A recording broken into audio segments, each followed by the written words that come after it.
that represents the neighborhood and the diversity Charmaine, that you spoke of. Let me just respond in terms of the notification. There have been a whole lot of different notification. It's not just my office. The City Planning Department actually put a notice out to everyone within 100 meters of Queen Street more than once. If you belong to a residents association, we had meetings on it with 3 different residents associations. I put out a monthly update to, I think it's now about 8,000 people who subscribe to it. And each time there had been a liquor license application, there were notices put in the window and a number you could contact so that you could be part of that consultation. So there's been a lot of chat. It's interesting that someone mentioned Roncesvalles, and well, in this context. We had a whole planning study for the west side of Roncesvalles, particularly between Marmaduke and Marion, where we have those lovely house form buildings. And again, we came up with something unique. Folks in the neighborhood, and these are the engaged people who come to the meetings, said, we love having those buildings that way. We don't want to see them turn into businesses. And it was actually, again, the neighborhood said, no, you know what? We want them to stay as that. If people want to run home businesses out of there, then that's a good use. And again, those performance standards we came up with are the envy of a lot of other councillors, and they're starting to copy it too. That's what's so good about the way we do things in our community. Stuff from the neighborhood is actually what generates the ideas. This didn't come from me, didn't come from the planners. It actually came from a business owner on Queen Street, the idea of the cap. All right, good. Thank you very much. Gus, you have something to say. Yeah, at the end of the day, all this talk about getting notices and not getting notices, it shouldn't really matter because this moratorium should never have went that far to begin with. I understand that the problem was from 1 or 2 establishments that operated a little bit later than what they, like later on into the night, and there were some complaints. I would have tried to address the issue right then and there and avoid this costly process of prohibiting any businesses from opening up. I mean, It's actually not the case that any businesses are prohibited from opening up. First of all, in 2 of the sections of Queen Street, there is still plenty of room for new venues, and they're opening up. And anywhere there's a current venue, even if they're over the cap, a new guy can come in and put it in the same use again. So, Did you know that in the Okay, Gus, we'll let Gus finish here. I just wanted to say that what I would have done is I would have, look, if there's a problem with businesses opening up and sometimes being a little bit rowdy or disturbing to the community, I would have asked every application to come through me, and I would have sat down with the potential proprietor and went through some of the concerns that the neighborhood has, and if they're willing to play ball, then we let them on a trial basis open up what they say they're going to open up. And if it turns out that it's not, something that the neighborhood was informed that it would be, then we have police and inspectors and bylaw officers to deal with it. Gus, we think alike. That's actually exactly what we did. Every time a place came in, and these are some of the meetings that led to this, I facilitate a conversation between the owner and the folks who live around there, and we would come up with a business model that they wanted and put conditions on the liquor license to say this is the way you have to do it. Just a moment. This is the way you have to do it. The problem came that the Alcohol and Gaming Commission wasn't recognizing those conditions. So folks in the neighborhood, after using the approach you suggested, felt that they weren't getting well enough served by the provincial agency that controls alcohol sale, and said it was time. Mr. Perks? Who are the folks you're speaking of? Please, Charmaine. And said it was time to try another tool. Who are the folks that you're speaking of in the neighborhood? I find that very frustrating because I live in the neighborhood and I've been knocking on doors, as you know. It's an election time. I've spoken to the people, many people within Parkdale directly when we're taking a look at Queen Street West. And of everyone I've spoken to, Mr. Perks, has said that they have not been consulted, that the process of communication and dialogue has been flawed, that it seems like there is some kind of another agenda that is not related to the community itself. I live in the community. I have children in the community. I am very happy with the way Queen Street West has been evolving. I like the way it was. I like the way it is. And I'd like to see it continue to grow and prosper the way that it's going. The consultation process was flawed. And there's no transparency, Mr. Perks, that comes out of your office. There just isn't. I'm so frustrated.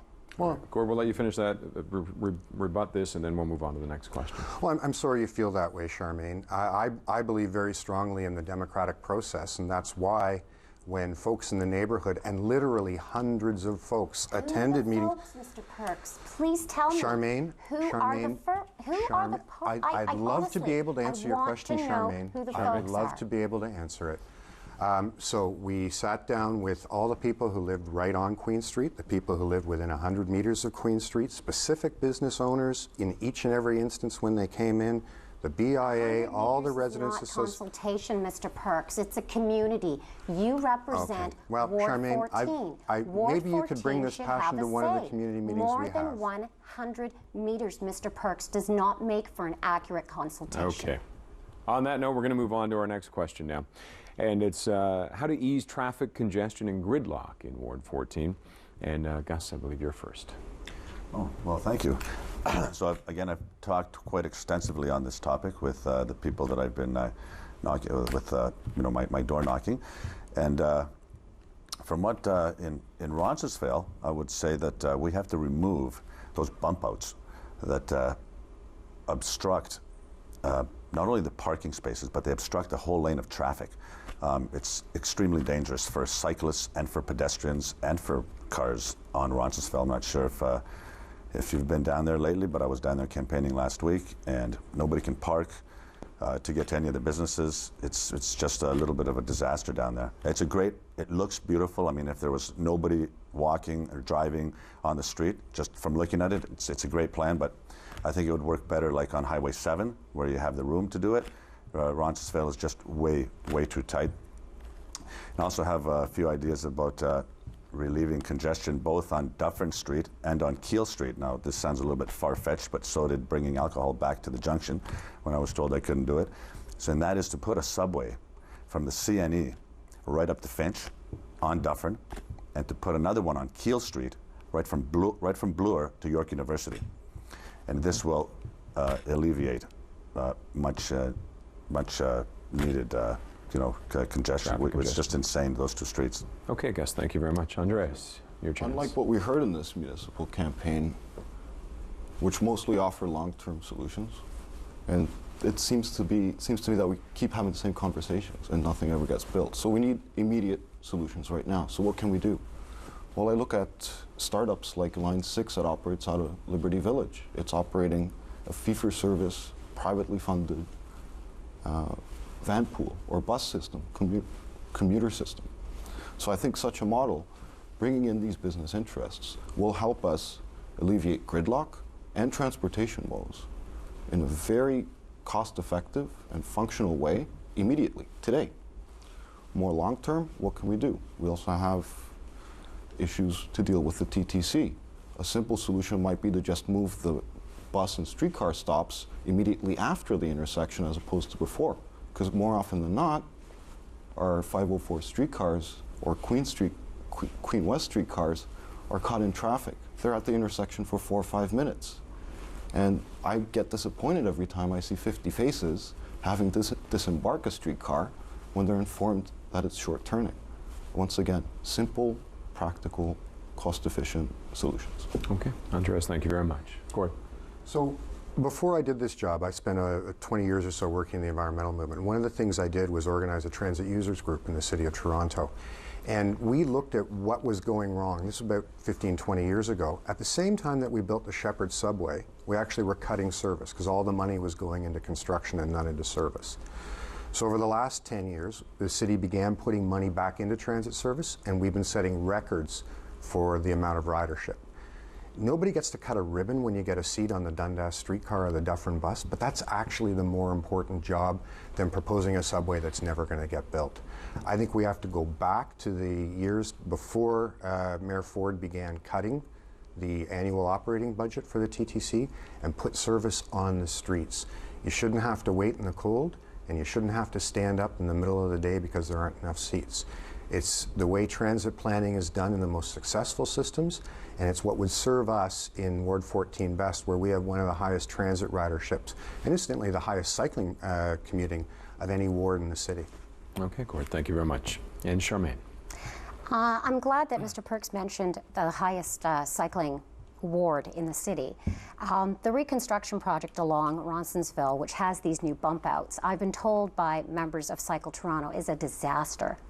That reconstruction project was unfortunately something that we suffered from a great deal as residents within that area. The cyclists have said to us, it's confusing for the pedestrians, for them, they're riding along, they're riding quickly, and nobody seems to know exactly where to stand. And for seniors, it's also been a huge issue. So when we talk about gridlock, we also have to make sure that we're planning properly. And that was not planned well. And in terms of gridlock, we're never going to stop gridlock if we continue to have partisan behavior on council. We have to be able to stop the politicking and get things done. And the only way we can do that is to stop the politicking. All right, Charmaine, thank you. Tim. I live in Ronsonsville, and I lived through the construction. That was a terrible few years. But I'm not totally against what they did to Ronsonsville. Those bump outs are there for a reason. There's a lot of kids in the neighborhood, and it slows people down. I'm never in a rush. It's a village, after all. Now, it is a bit confusing, but I think with the new streetcars, the reason they put those there so the elderly, people in wheelchairs will be able to just easily access to the TTC, which is great. I'm all for that. Now, obviously, I think there's some stop issues, and that would help the traffic flow on there. And you know, and then with the short turning issue and causing that, that's another thing that we could fix. The TTC just has to communicate better with its people, the riders. I ride the TTC every day, and some days it's very frustrating. And you know, the better we can, getting in there and talking to these people and coming with better solutions, that's what I can do. Okay, Tim. Anybody like to start off a little sort of really calm free-for-all we have going right now? Very polite, very Canadian. Well, I just say that I just kind of want to recant on like one of the comments I made previously. Like, public transportation in the city has been a municipal, well, the biggest municipal issue in the debate in 2014 and 2010 and 2007. Yet we've seen very little implemented, if anything at all.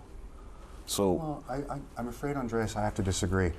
One of the things we did in the previous term of office was approve something called Transit City, and the key to that was the Eglinton light rail line that's being built right now. That's actually the largest construction project anywhere in Canada right now, and it is going to change the dynamics of how traffic and transportation and transit work in the City of Toronto. I'm really proud that David Miller and people right across the city came together to finally bring modern light rail to the City of Toronto. And the thing is, once that piece is built, light rail is really cheap to expand. You don't have to tunnel. You can just run down main streets out in the inner suburbs, which means we'll finally have higher order transit connecting every neighborhood in the city. I'm thrilled about it. okay, I mean, that sounds more like a long-term solution, but like what I'm offering is relief today.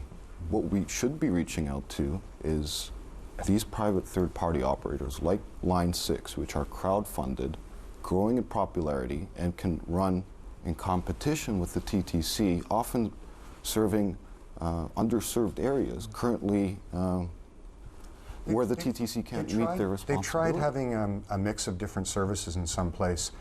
Famously, about 20 years ago, the City of London, England, tried opening up many competition on different bus routes. So you'd be standing at a bus stop and you'd be subscribed to the blue system, and something would come by and no, it was a red one.